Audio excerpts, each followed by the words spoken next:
1 minus 4 gives us negative 3. And again here inside this parenthesis we have 1 minus 4.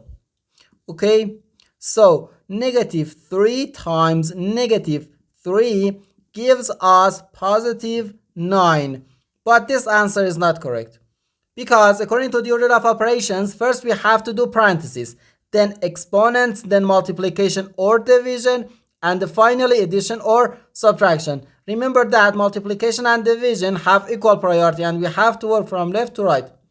And the same applies to addition and subtraction. In this expression, we have one subtraction, one multiplication, and one parenthesis.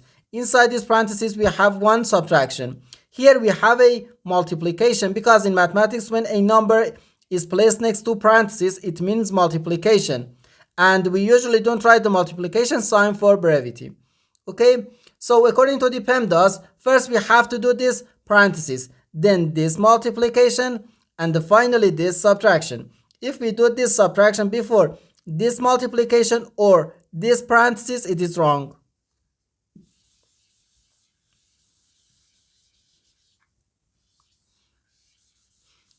So first this parenthesis. Inside this parenthesis we have 1 minus 4, which equals negative 3. So 1 minus 4 times negative 3. In this expression we have one subtraction and one multiplication. According to the PEMDAS, multiplication has higher priority than subtraction because multiplication comes before subtraction. So here, first we have to do this multiplication, then this subtraction. Okay?